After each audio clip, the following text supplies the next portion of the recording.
Are you tired, run down, listless? Do you poop out at parties? Are you unpopular? Well, maybe the answer to all your problems is in this little bottle. Most of you probably feel a sense of nostalgia as you recognize these lines from the world-famous Vitamin Vegemite episode of I Love Lucy. If you're like me, you grew up watching I Love Lucy reruns on television. I've always admired Lucille's ability to make other people laugh and smile, and being a fellow redhead, I've aspired to grow up like her. I even collect I Love Lucy memorabilia. Despite challenging life situations and being told she would never make it in show business, Lucille worked hard to become a successful businesswoman and actress, touched the lives of many with her sense of humor, and paved the road for women comedians. Today I will go over some of Lucy's background, her career and accomplishments, and her impact on society. Let's start by going over a bit of Lucy's background and what motivated her to become successful. Lucy was not always the successful redhead you think her to be. According to Elizabeth Edwards, she was born in Jamestown, New York on August 6, 1911, with chestnut brown hair, so she was not a real redhead. She felt the desire to become an actress at an early age. According to Adam Woog, she dropped out of high school, moved to New York City, and enrolled in Anderson School of Drama, where Anderson told her only after a brief period of time that she was wasting her money and would never become successful. This only motivated her to prove him wrong. She was 40 years old and had been struggling in the movie business for 18 years before she landed the success of I Love Lucy. Now that we've gone over a bit of Lucy's early history, let's take a look at her career and accomplishments. Lucy worked very hard to become successful. According to Edwards, she got her first big break when she signed on as one of the Goldwyn Girls in a movie called Roman Scandals, which was a musical. Her first major role was in a movie with Ginger Rogers called Stage Door. According to Adam Woog, she then filmed a movie called Too Many Girls, which is when she met her husband and co-star, Desi Arnaz, who she ended up having 2 children with. Lucy had a very successful radio show called My Favorite Husband.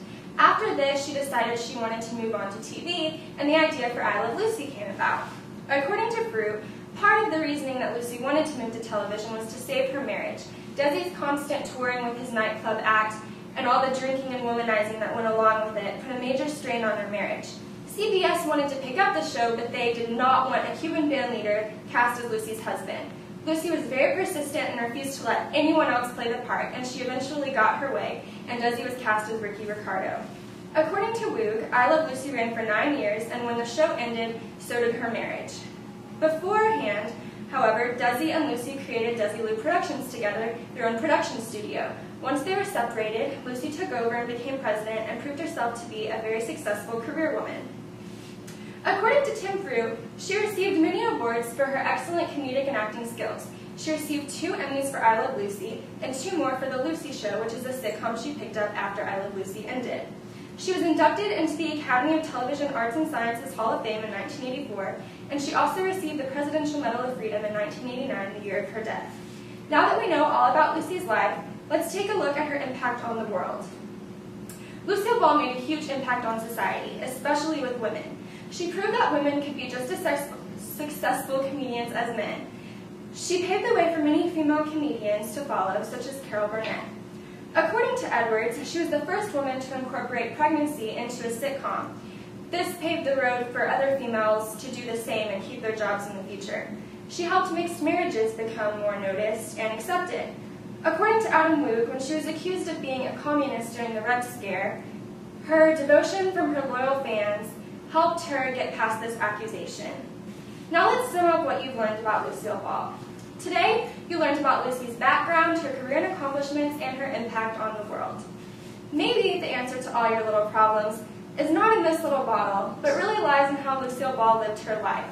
We can all learn a valuable lesson of perseverance through the way Lucy lived, how she fought through her hardships to become successful and maintain her lifelong career of making other people laugh and smile.